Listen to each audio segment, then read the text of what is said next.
You know, trouble with blues is that it just goes round and round and round, and I don't know when to get off. I don't know when to get off the pot with blues. I could just sit and play it all day to varying degrees of convincingness. Folks, how you doing? Welcome on board. It's the Monday Guitar Show. We're doing the thing that we do on Mondays, which is hang out and talk about the guitar. And today, we're dipping our toes into controversial waters, let's say, by discussing these fingers, but not where to put them, not what shapes to put them in, any of that sort of stuff. We've done all that, and we'll continue to do some more as time goes on, but rather, we are discussing how do these impact your guitar's tone. Now, the title is somewhat clickbaity because we're asking the question, is tone in the hands? But we had to get you here, right? Because you guys know that we live in the nuance here at the Monday Guitar Show, and by extension here at Lake Library. So we're not going to be posing a yes-no question here. It's not going to be an is tone all in the hands or is tone all in the gear. The answer, as you might expect, is somewhere in between. But we're going to try and tease some of that out today. And this gives you a little bit of an insight into the nature of this month's stream. This month's streams are not exactly all tone related, but they're all to do with the ways that really great guitar players sound really great, and ways that maybe you can take influence from them to sound a little bit better yourself, let's say. So we're not going to go with this whole it's the secrets the pros know that you don't know and all that sort of stuff, but that's kind of the messaging here.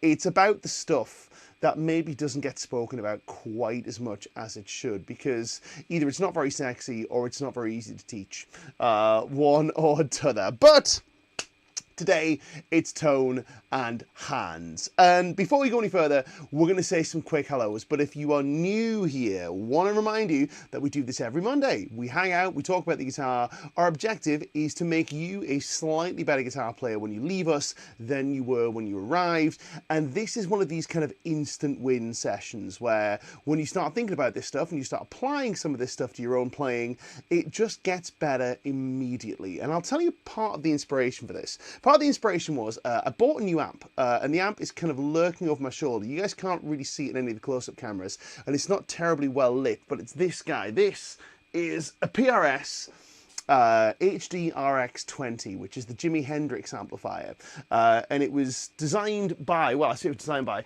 it was built by Paul Smith and Doug Sewell, who I was saw in a video called Doug Sewell, and I'm like, yeah, that's not how you pronounce the guy's name. Doug Sewell and Paul Reed Smith, who had the privilege of taking apart one of Jimi Hendrix's Woodstock amplifiers and reverse engineering it. So essentially what it is it's PRS's Plexi, but rather than them trying to, you know, just make a Plexi from concept, they've examined a legendary Plexi and gone, cool, what makes this so good? Let's just make that. And hey, hats off to them. It sounds absolutely tremendous. If I quickly flip to this for a moment, we get this kind of noise on the middle pickup. Oh, let's go to the, let's actually unmute the guitar. That would help.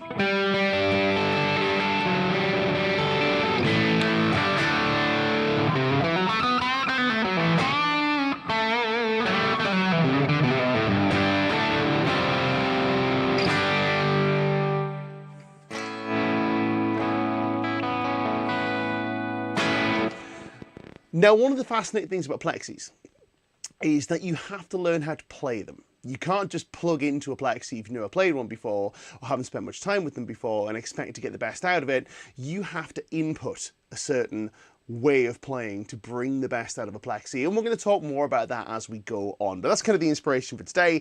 Let's say some hellos and then we'll get stuck into it. But I want to know from you guys, first of all, let us know in the comments a couple of things. First of all, we want to know what guitar you're playing today. Of course, I'm playing my Maybach Convair 59 aged. It is my favorite guitar right now, although I am really enjoying playing my McCarthy 594 right now too. So, you know, different things. You'll notice they're both PAF equipped guitars, and I'm really kind of feeling the PAF thing right now. So what I want to know from you guys, what guitar you're playing, but also I want to know from you, do you think that hands contribute to the guitar's tone?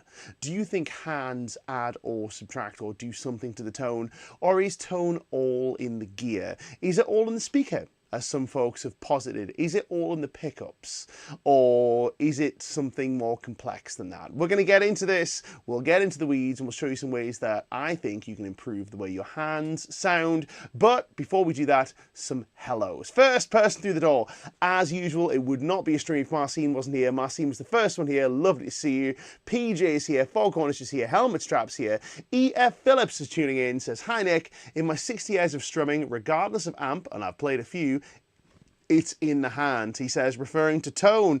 You know, there's definitely something to that, my man. And I've got plenty amps here, and we can play through a few of them today and test this hypothesis, let's say.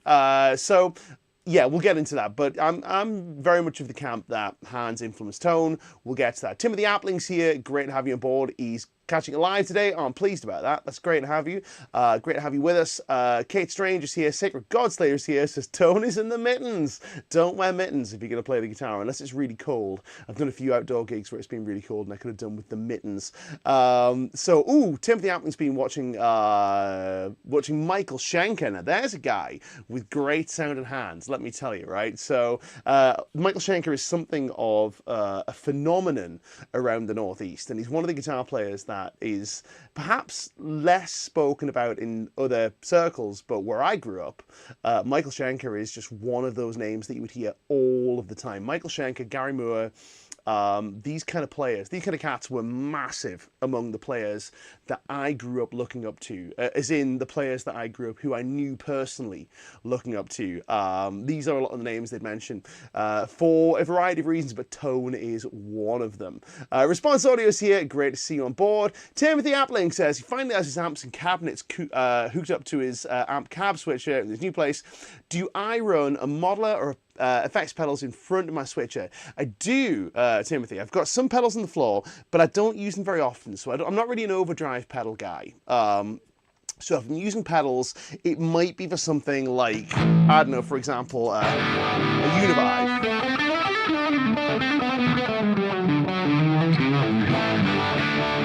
And I have pedals for delay and all that sort of thing as well. I also use fuzz quite a lot, but, you know, I'm not really an overdrive pedals kind of guy. So I have pedals in front, don't really use them very much. I have pedals running after the amp switcher. Don't plug your amp switcher into your pedals. By the way, I'm running a Boss Tube amp expander, and then I'm running out of there back into my pedals, and that's where I've got my reverb and delay, which are almost always on. The reverb's always on, even if it's quite subtle. The delay is on a lot of the time. So that's how I'm doing it, I think. Yeah, I think that's the way I'm doing it. I'll do a full video on this at some point.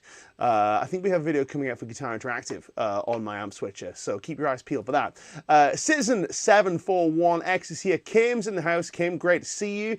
Hope you're feeling better. Kim's been very ill, but he's on the mend. As am I. I've been ill too. I've got this cold thing, and it won't leave me. It's horrible. You can probably hear I'm quite bunged up, but I'm definitely getting better. We've got some talk of the Lick Library community. If you guys aren't already members, don't forget we've got a Lick Library community. It's available if you're a Lick Library member. If you're logged in and you go to the homepage, you'll see community in between learning paths and blogs. In fact, I'll just show you very quickly. I won't show you the community, but I'll show you very quickly a couple of things. Let me just share my screen, because I've got another thing I want to show you, by the way, if we're on the subject of this. So you'll notice up here, you can see my mouse. There's community, right? Go there, we've got a bespoke Lick Library community where you can go and hang out with other guitar players your own age.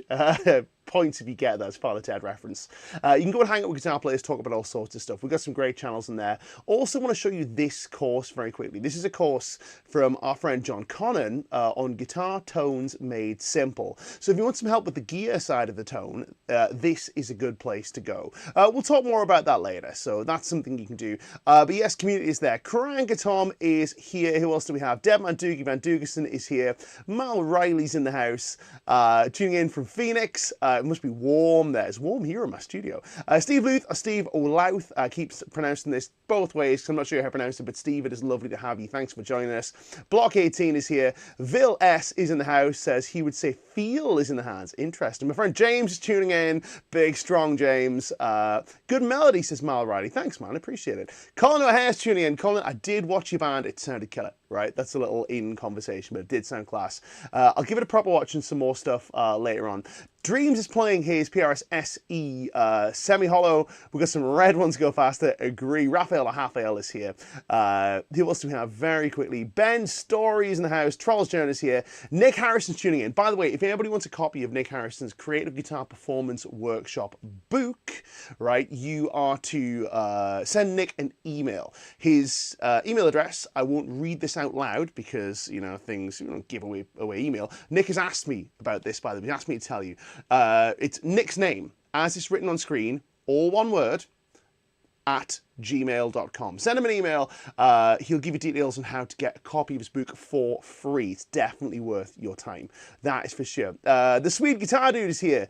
Adrian McClarty is saying, what bands have you played with? I played with a few, my man. The most recent band that I'm playing with is a band called Blitzkrieg, who you'll probably know from the Metallica cover of our eponymous track. We are on tour as of the end of this week. We're going around Germany, the Netherlands, Belgium. We're back in France later in the year. We're in Greece at some point. New wave of British heavy metal band. I also play in my own band. My band is Saints of Arcadia. We record and we release stuff. I've done a whole bunch of J-pop stuff, if you can believe that, which is quite interesting. Big in Japan. Never been to Japan, but big in Japan. A bunch of kind of like uncredited session business as well, and then a load of bands that you've probably never heard of. But the one that you are most likely to have heard of is Blitzkrieg, I think. Who else do we have? Very quickly, we're going to say some more hellos. Mike Seedorf is here. Mark McNish is here. How far along does one need to be before developing the tone in your hands? Exactly as far along as you are. That's it, right? That's how far you need to be. Matt is in the house. I will experience... yes, you will experience that. Adrian McClarty says, what qualifies you to teach? What qualifies anyone to teach? There you go. I don't know. I have a degree in the subject. I have 20 years of teaching experience, 30 years of playing experience, international touring, credits on top 5 albums on 4 continents, artist deals with PRS, Maybach, Victory, D'Addario, long-term tutor for licklibrary.com, guitarinteractivemagazine.com. I've won awards for my guitar playing. I don't know. Who knows? You tell me. Taught in 3 different universities in the Northeast. What qualifies anyone to teach? I don't know. I didn't mean to flex, but it got a little bit flexy. Let me just put it that way. Here's a great one. Try playing without your hands and then ask again. We've got a lot of very cool and very, very, very observant comments here. Douglas James Music saying hands give about 10% of the tone. Most of the combination of all of the factors: amp, pedals, pickups, etc.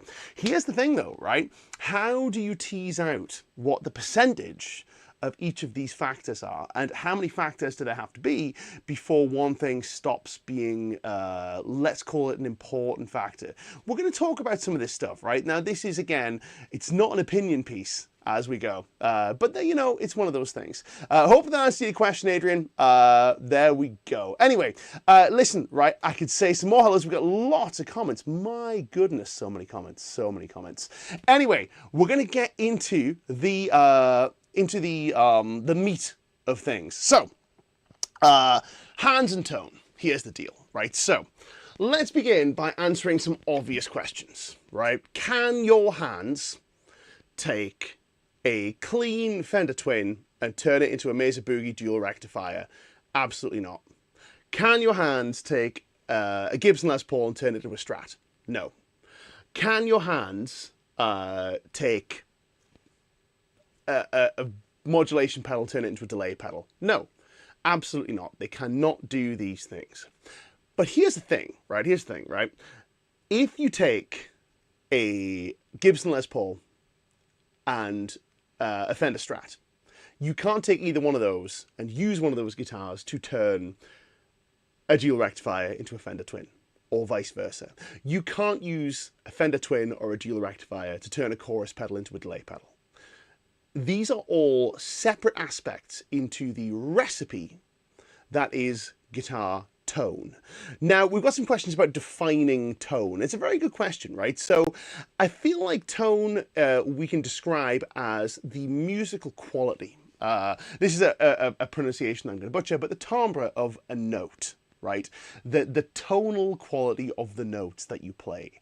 Now, here's a question, right? Can your hands influence the tonal quality of a note that you play? Well, yes, absolutely. How much? It depends. It depends. Let's begin with some obvious examples. And we're going to do a little experiment in here. Because here's an interesting one, right? The real reason the hand's not it's not in hand is because if you want to use pick, your flesh is not in contact with the strings. How can a pick create a good tone? Well, Douglas, these are good questions, and we're going to try and answer them. First of all, that's a false assertion, because if you're using a pick, who says that your fingers are not in contact with the string? First of all, what about this hand? This hand's in contact with the string. What about the amount of flesh on the string from this hand? This hand's flesh can touch the string. Doesn't have to, but it can. And can a pick influence a tone? Absolutely it can. So here's what I'm going to do, right? I'm going to play you an example of something with what I would consider to be less than desirable hand tone. And we'll talk about what goes into that recipe. And then I'll play you something with a slightly more desirable hand tone, for want of a better word. And for this, we're going to go to a nice, chill, easy backing track. We're going to play in the key of E minor, so everyone can play along, and it's going to be nice and slow, and we can explore the effect of our hands on tone. Here we go, right? Let's start with something that's maybe a bit less than desirable. I'm going to play with my Plexi, because Plexis are fun. I say Plexi, it's the PRS HDR X20. Okay, so some poor hand tone.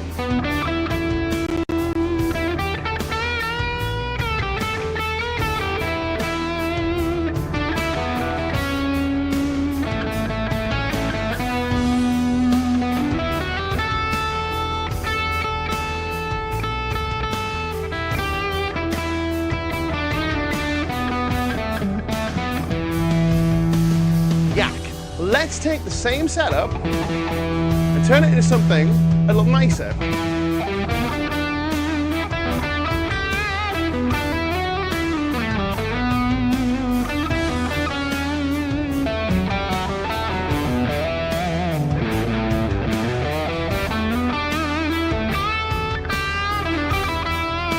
Let's go back to the bad sound.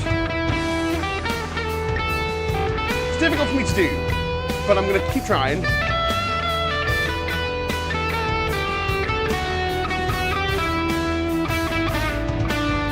Now I'm missing notes here because I'm trying to do something that's kind of obtuse, but you get the gist, right? There's a nice sound.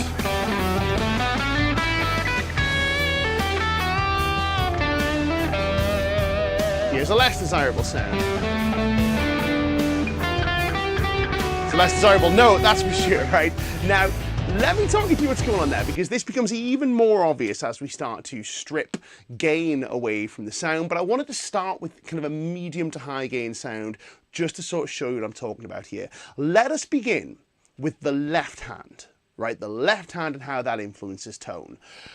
You may be going, but Nick, the left hand can't make tone. It's just holding the strings down.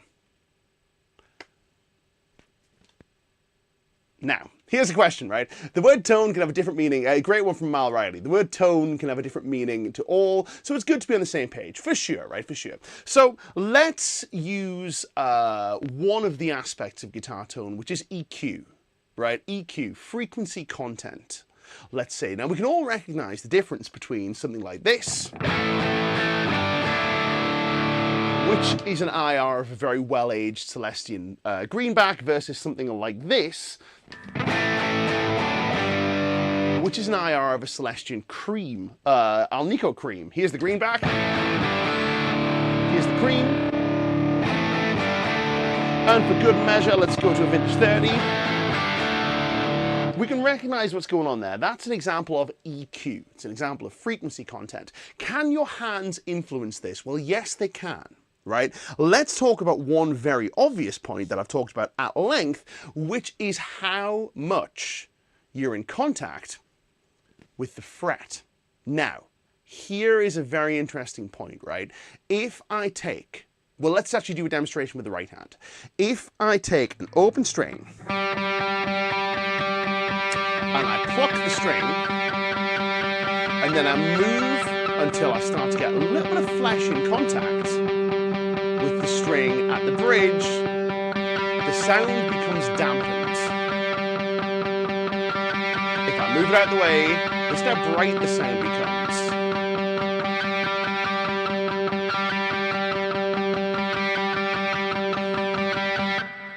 Quite big, right? Quite a big difference. Now, if I play on this 9th fret note here, watch what happens if I don't move my right hand stays put, but I move the left hand into contact with the fret, and then I move it back. Can you hear the effect this is having on the EQ of the note? This is just left hand. The amount of skin that crosses the fret when you fret a note will determine how bright or how dark that note sounds, in amongst other factors, a bunch of other factors. It's all to do with how cleanly the string is exiting the 2 contact points on the guitar, which is the bridge and the crown of the fret. Now, this is something that people maybe don't pay enough attention to, but it's definitely something that can influence the sound of a note, especially when there's gain, because when we have a lot of gain, the EQ changes that we make with our playing are amplified, and the harmonics that we produce are amplified further. Now, here's another example of this, right? So if I'm doing some bends, let's say I'm doing a bend here from the 10th fret up to the pitch of the 12th fret. If I don't let my finger contact the fret, right, I don't let the tip of my finger overlap the fret at all, the bend will have a very different sound to if I allow it to overlap the fret. So we get this, with no overlap, nice and clean. You can hear the high harmonics, hear a little bit of sizzle going on there. If I overlap, notice how the note changes, right?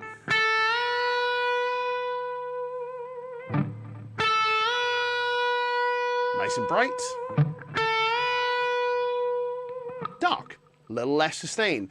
You get the gist. Now, this is only the left hand. This is only the left hand. We've already got some cool discussion going on here. Frequencies and amplitude differences. Yeah, for sure. But that's tone. That's what tone is, right? It's differences in the amplitude of different parts of the frequency spectrum and how they interact with different compression and clipping stages.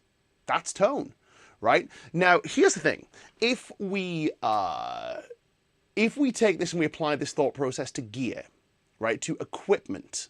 If we imagine we had a pedal that made our guitar sound brighter, and when we put that pedal on, it made things brighter, when we took it away, it made it darker, would we consider that as having an impact on our tone? Yes, right, that's tone. So why is it not tone when we do it with our hands? So if we can make a guitar brighter or darker with your hands, that's still tone, because it's affecting the sound of the notes we're playing. It's not affecting our choices. It's not affecting our ability to execute things with precision or rapidity or any of that sort of stuff or repeatability. It is purely sonic. It is purely the sound of the notes we're producing, right? So let's talk about the same thing we can do with the right hand. So we've talked about the left hand as having an influence on tone. There are other things the left hand can do. This is a single note. The way the left hand hammers or plucks a note can change. The way we grind against a fret can change. The amount of pressure we put into a note can change the way a note sounds. Influencing the way a note sounds, in my opinion, is tone. This makes sense, right? Here's an interesting one. Turn off the amp and see how much tone we have. It's true. I agree. Turn off the amp and see how much tone we have. Take away your hands and see how much tone you have. I'm doing it right now. Where's the tone? Right, I'm being facetious. I'm only playing with you, man. It's a good point, right? I agree the amp influences tone hugely, as does the speaker, as does the guitar. The point I'm getting at with this, right, is that we can influence tone. We can influence the way notes sound with our fingers, with our hand, with our playing techniques. Let's talk about the right hand. And let's talk about some classic examples of what people will ascribe good tone to. Now, it's very common in the metal community. I live in the metal community about 30% of the time when I'm playing with Blitzkrieg. I'm a metal imposter. But it's very common advice in the metal community to play very hard. Pick hard and you'll get a better sound. Interestingly, this is often the same community where some folks will say tone is only in the speaker. But they'll also say, well, play hard because that's where good tone is. Which is it? Right? Does playing hard influence the tone, or does it not? Who can say? Who can say, right? But let's dig in hard, right? So we're going to go to a heavy amp sound. I'm going to go to my Super Kraken, right? I'll turn off the delay. If I play some riffs, right? I'm going to make some riffs up for you on the spot. We're in standard tuning. We've got paths, but even still, we can play the heavy stuff, I'm certain, right? So if I go like this. Not digging in very hard here. Let's dig in real hard. Gets more aggressive.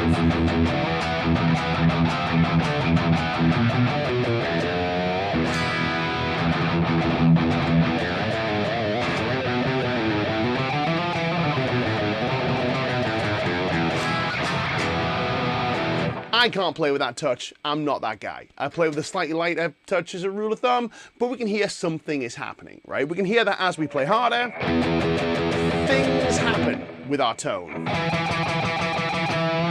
Versus playing softer.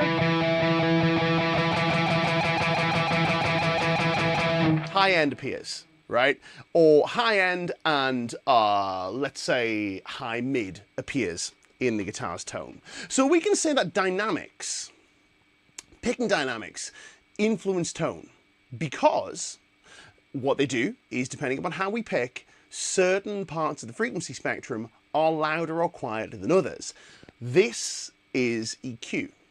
EQ is making some parts of the frequency spectrum louder or quieter.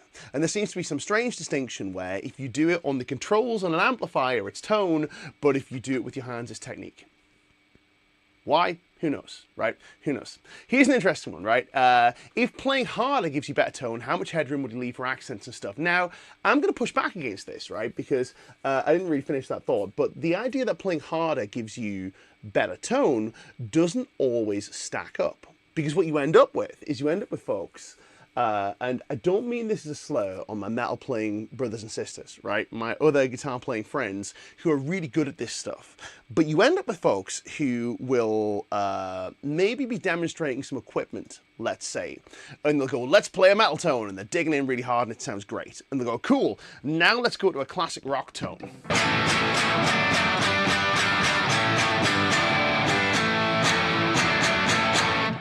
And it sounds like a bag of hammers. Because digging in hard is not always the best tone. It's a tone. It's a type of tone. Let's go to this kind of sound, for example. I'll go to this kind of guitar sound. This is kind of a mid-pushed, let's call it, I don't know, let's call it like a nasal blues kind of sound. Listen to what happens to the tones of the notes as I dig in harder and dig in less hard, right? So if I play with like this in the middle position, I can dig in really hard and get really bright, stingy sounding notes. I can play very softly. Oops. And provided I don't fall off the note, I can take this ooh and turn it into an E. Ooh, E. Ooh, E. What's the difference? I'm digging in harder on one, and that's it. It's the only difference, right? If all we do is dig in hard,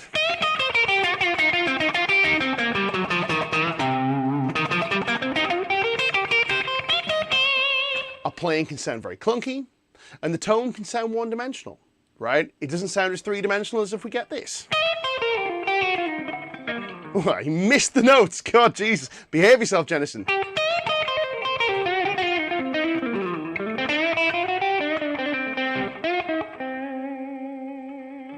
We can get a wealth of tones just with our picking dynamics. Digging in harder, digging in less hard, right? Huge dynamic range to be had there.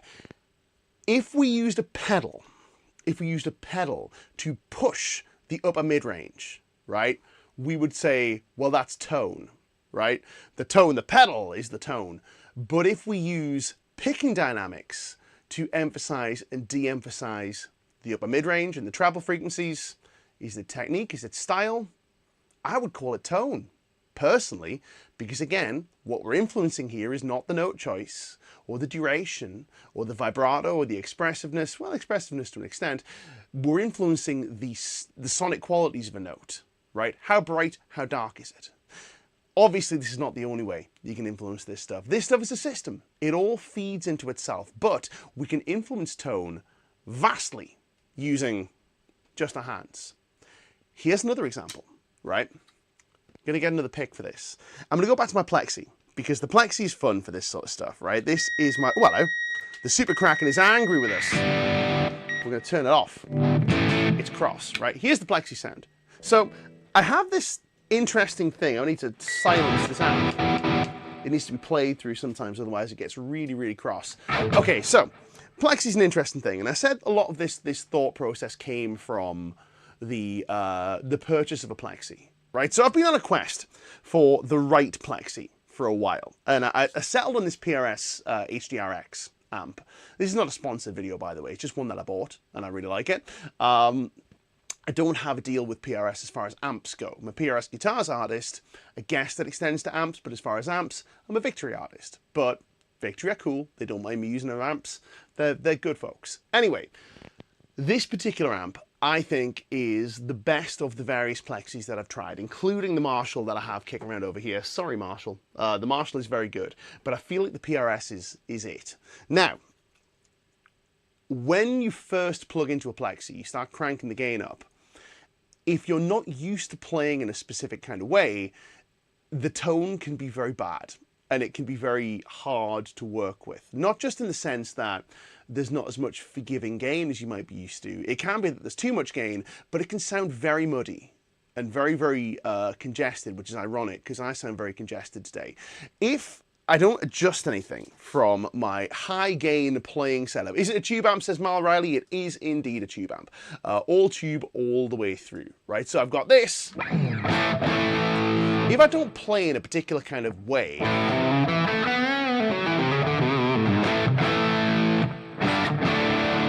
let's turn that delay off.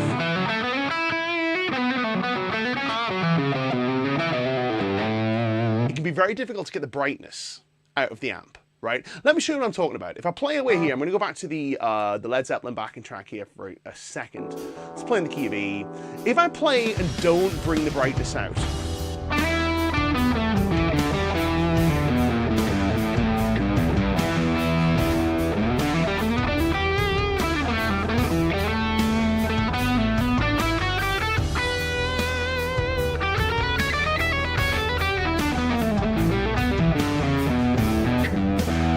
lower strings are just mud, right? Just muck. If I adapt some things about my playing, watch what happens to the tone.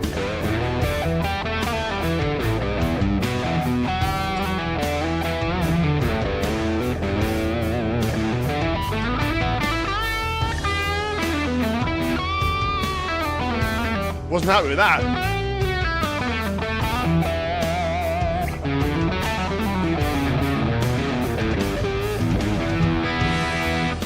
Big difference.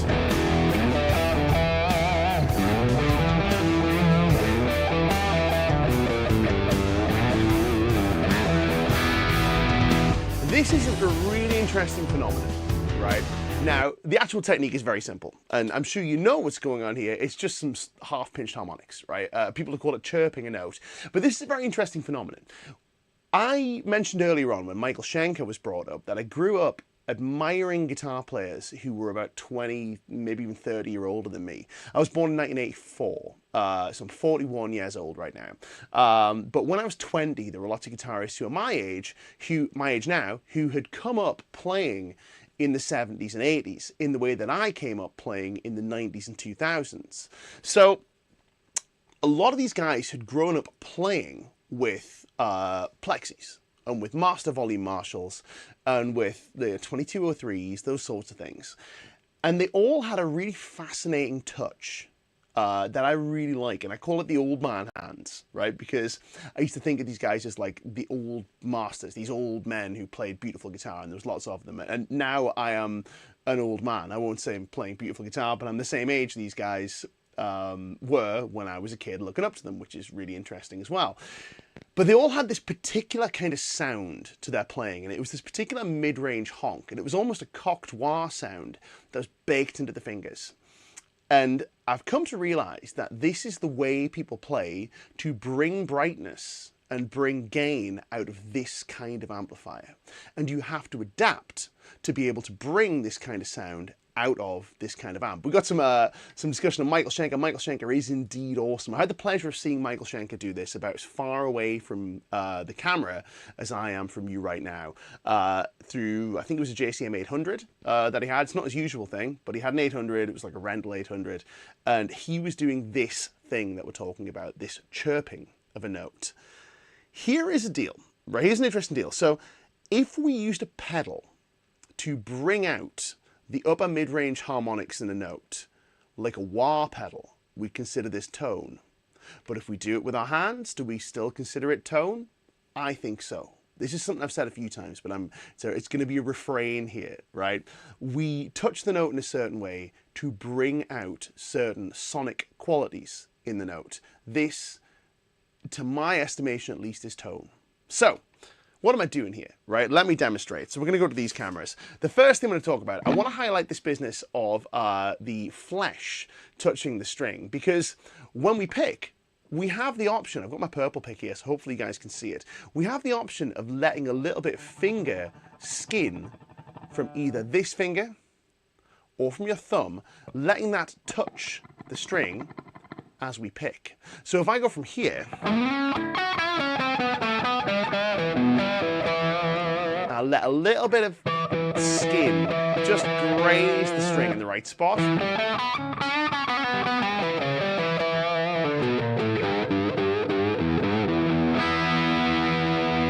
We get this lovely kind of sound, which is not dissimilar to engaging a tube screamer. Put my tube screamer on and play without that chirp. No chirp, but tube screamer.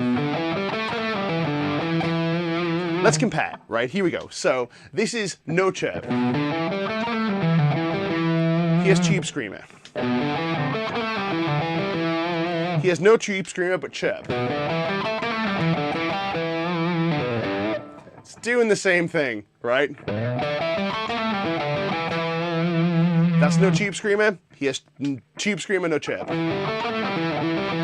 Here's neither. No tube screamer, no chirp.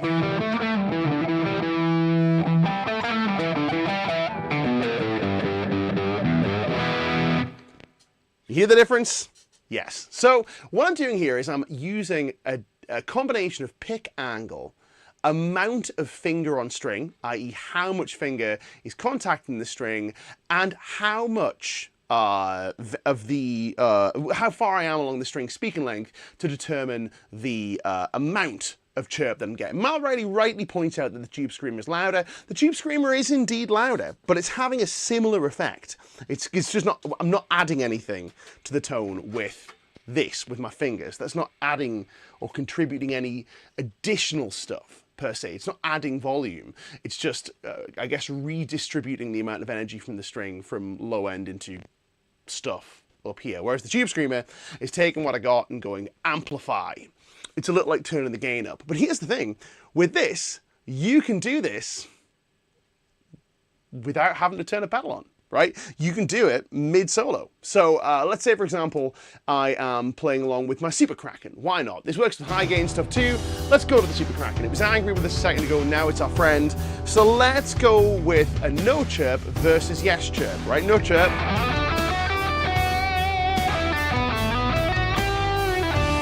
And some chirp.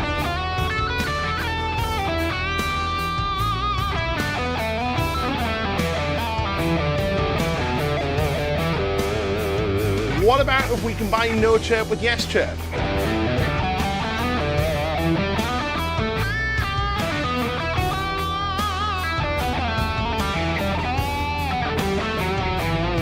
Some very smooth sounding no chirp notes. Some very bright sounding chirp notes.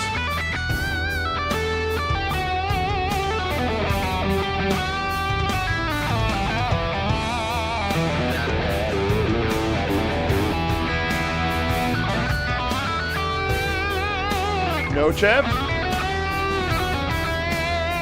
Let's combine that with dynamics, right? So pick dynamics. Let's do some chirped quiet notes, some loud non-chirp notes, and vice versa.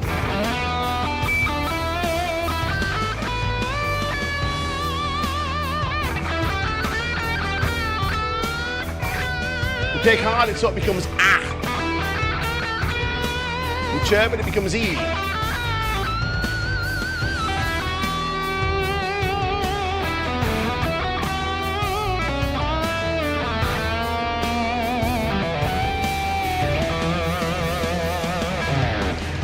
Loads of mileage here, and all we've done with the right hand is talk about how hard do you hit it, how much string, how much fingers on the string. We have not talked about what happens by going in this direction, by going in this direction. We've not talked about the combination of pickup and touch to generate tone. There are so many possibilities here. You go to the neck pickup, but play with a very bright tone. It can sound really interesting and have a similar EQ quality to a bridge pickup, but a really different vowel, let's say, a really different ooh or ah or kind of sound. It may be the same EQ, broadly speaking. If you viewed it on a spectrum analyzer, it may give you the same thing, because it's going to give you the same thing. It's going to give you the readout of the speaker, because the speaker is the filter that goes on the end of the thing. Speaker is important. This stuff's really important. Don't get me wrong, I'm not minimizing the contribution of gear to tone. Absolutely not. Gear is really, really, really important, right? I can't make my Plexi sound like a Super Kraken, and I can't make my Super Kraken sound like, I don't know, an AC30, and I can't make a Greenback sound like a Vintage 30, and I can't make a Royal 121 sound like an SM57, and I can't make a reverb sound like a fuzz pedal. Maybe I can, who knows? But you get the gist, right? This is part of the big puzzle that goes into guitar tone, but you overlook this at your peril, because similarly to overlooking miking a speaker, or overlooking dialing in your EQ, or overlooking selecting an appropriate amount of gain, overlooking playing with an appropriate touch, you are leaving tonal gains on the table, so to speak. Now, let me show you that neck pickup versus bridge pickup thing, right? If I go here, so with these harmonics, right, I'm going to try and bring out some brightness from the neck pickup, and then I'll try and bring some darkness to the bridge pickup. Watch up here, that's neck pickup, that's bridge pickup, right? You can hear the bridge pickup is slightly microphonic. The pickups on this guitar are microphonic. I like them for that reason, even with high gain, but we'll get to that. Okay, so neck pickup with brightness.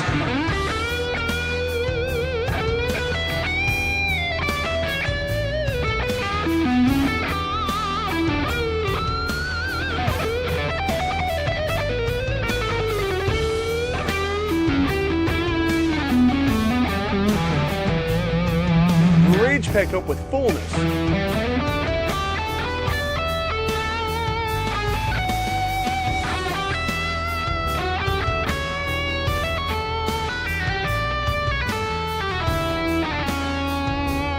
Neck pickup with brightness. Without, with.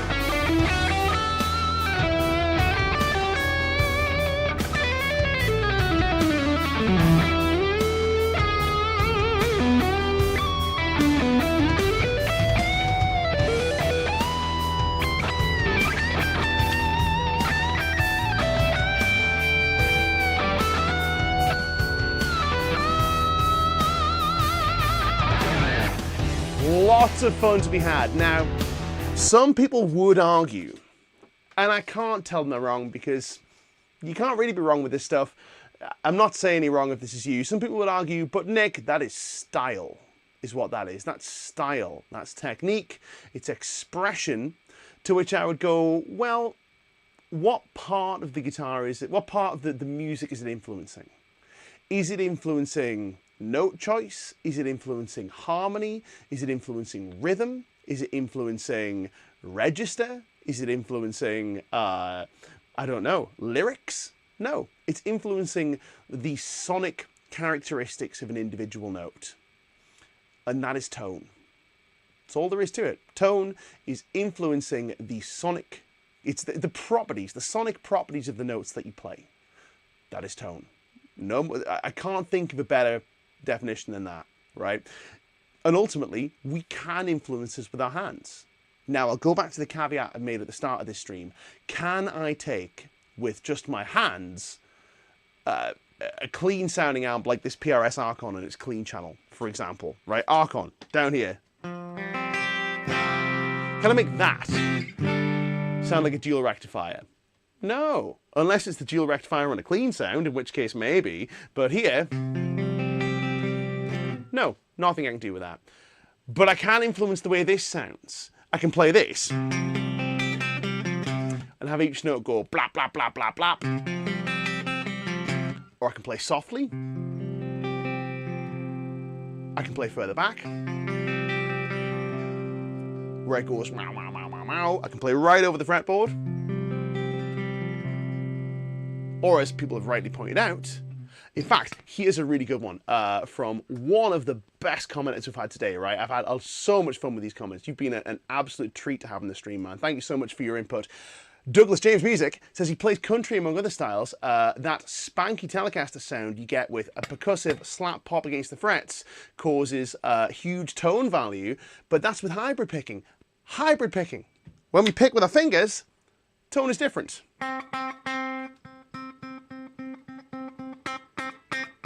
That goes bap, bap, bap. This goes ooh. My pick goes ooh-ish. The vowel is different. Let's put a bit gain on it and see what it does. Let's go to a lowish gain sound. Finger. Let's go to these cameras so you can see.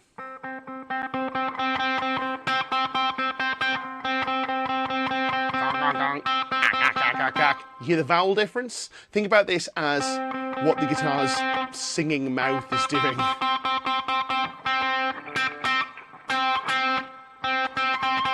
Picking hard in this direction. Picking hard in this direction, right? There's a difference. What if I play in this direction? What if I pick so the string impacts the frets? I'll do it on the lower string so you can see. What if I pick in this direction? Down towards the guitar's body versus in this direction, sideways. The only difference is fret slap. How much fret slap do we get? I'll pick really hard. That goes pong. This goes lonk. Just the noises I'm making with my face is hilarious for this, right? But you get the gist. There is so much you can do with just your hands to influence your guitar's tone. Is it going to be the thing that makes or breaks your tone? Maybe. Is it going to be the thing that is, you know, oh, this is the missing ingredient in my tone? Maybe, maybe not. But here's what it will do. It will make you, if you pay attention to this stuff and you're sensitive to the needs of what it is you're trying to do and you use the right playing tools for the right situation, it will make you sound better through a given rig than you would if you didn't pay attention to this stuff. So if you just come in ham-fistedly and play any old which way, you will almost certainly, unless you look into the perfect combination of all these things, you will almost certainly sound worse through a given rig than you would if you paid attention to this stuff and played appropriately with appropriate hand tonal choices to match the rest of the gear that you got going on. Examples of this, once again: play really hard for down-tuned metal riffs. Sounds great. It goes bong. Let's go to the Archon on its crunch, on its dirt channel and show you what I'm talking about, right? It's digging really hard. Really dig in.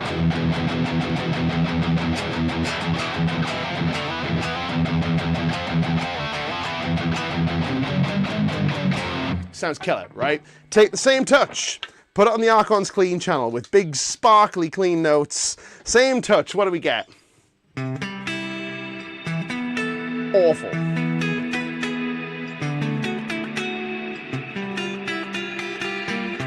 Terrible, right? Apart from the fact that I can't play it that way, I play softly.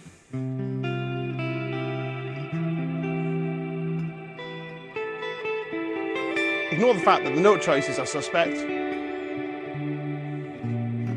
Oops. Playing terribly today. Do apologise. Play softly, the tone is nicer. Plexi. Go to my Plexi. Play with a bright sounding chirp.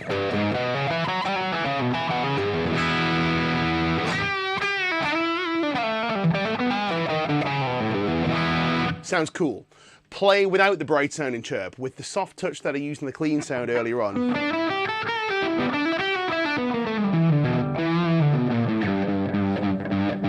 Hard to play for one thing. The low strings sound like a fuzz. Chirp them, they're bright, they're awesome. Play with a high gain lead sound. Well, we can do all sorts of this, can't we? We can dig in really hard.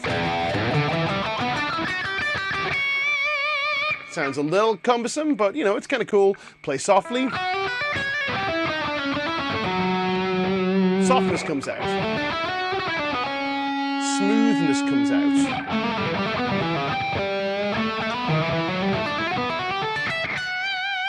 Dig in, chirp. Brightness comes out.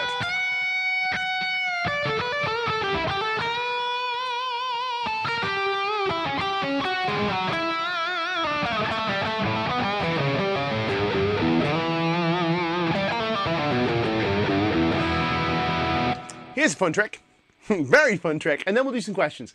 If you have questions, which I'm certain you will have, drop them down below. I want to hear from you. But here's a fun trick, right?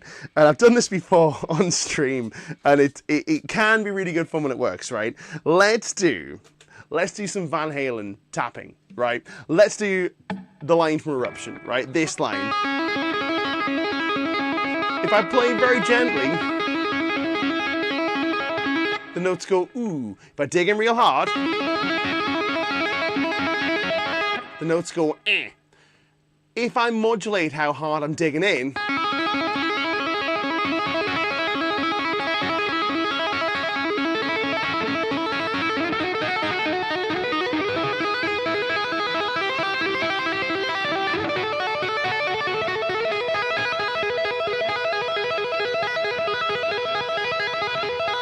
we can almost get the sound of the phaser. Almost get a phaser with that, emphasizing certain parts of the frequency range. Does it sound just like the phaser? No, it doesn't, because it's not a phaser, but it's not a million miles off.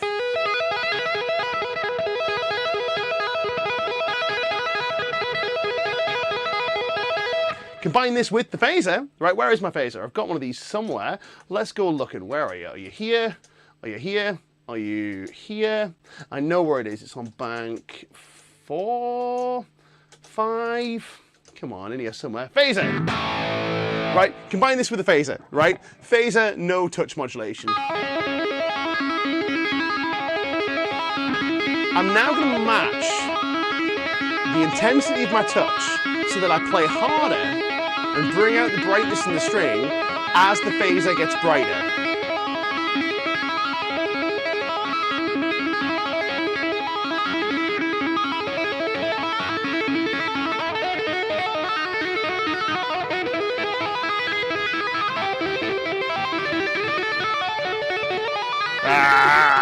The right lines would help. You get the gist, right? Now, am I saying that's what Eddie was doing? No. Making no such claims. Is it what I do when I want to play this stuff? Yeah. because it sounds cool and it's a fun way of modulating this stuff. You can do it with your legato lines too. You get the gist, right? You can make things sound radically different with just your hands. That's guitar tone in the hands, folks. That's all there is to it, I think. Is it everything about guitar tone? No, of course it's not. But is it an important factor? Yes. What have we learned? We've learned that you can't boil guitar tone down to a single variable. It's more complex than that. There is more that goes into sound than just what speaker are you using? What pickup are you using? What's your scale length? What's your gauge of string? There's so much more. It all goes together and they all influence different parts of the sound, and ultimately what comes out is the sound of you. And that's what we want. Folks, we're going to answer some questions. Whew, that was a long one. Challenging one. But hey, one of those sort of deals. So here are some cool questions coming in, right? We've got an interesting one here. So we've got Timothy Appling saying, so you're using the tube amp expander attenuator between the switcher and the amps. What percentage of the attenuator? Okay, here we go. So the tube amp expander is not an attenuator. It's a load box with a power amp.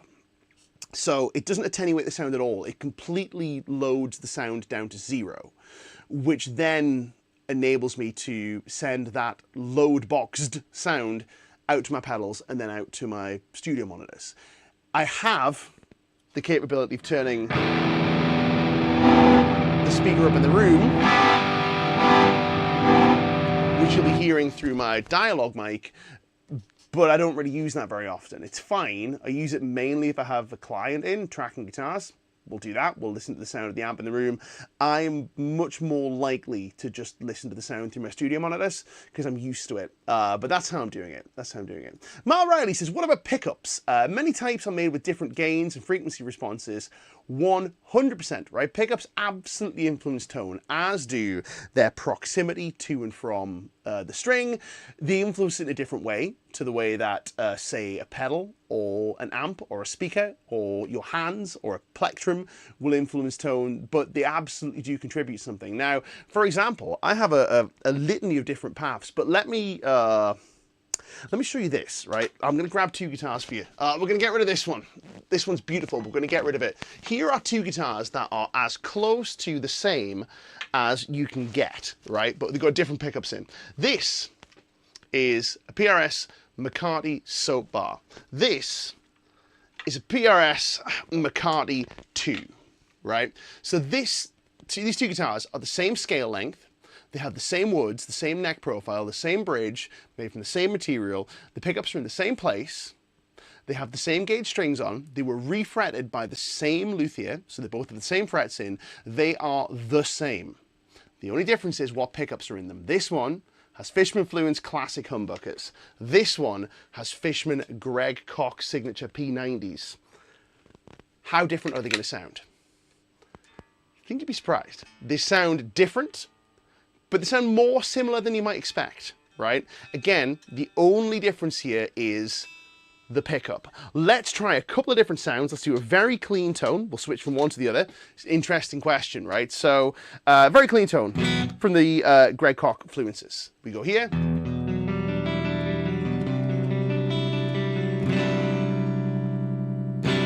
We'll stick with voice one, right? That is the P90s. Let me set this down so it doesn't go out of tune. Stay there, please don't fall over. Let's go to this one. This is with the humbuckers. I should have tuned them first. Just tuning out loud like an absolute amateur. Okay, here we go.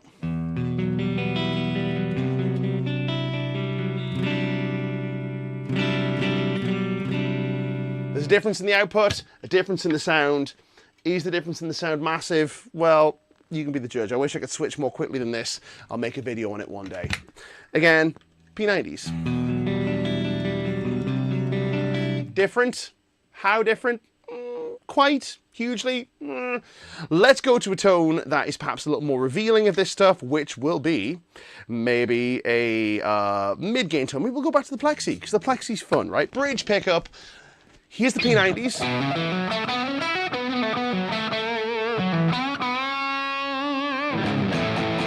Should point out these both have the same gauge of strings on. They are both the same material of strings. The strings are the same age, i.e. new, which is why I had to tune them.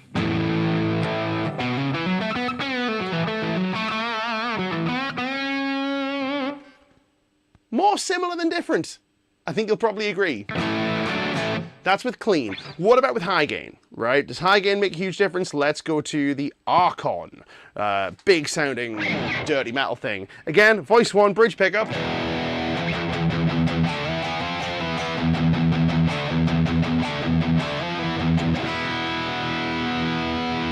Sounds cool. Let's go to the P90s. How does it sound? Radically different. You can't play metal on P90s, can you?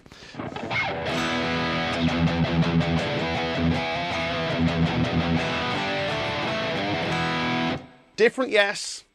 How different? Who can say? Who can say? More different than this?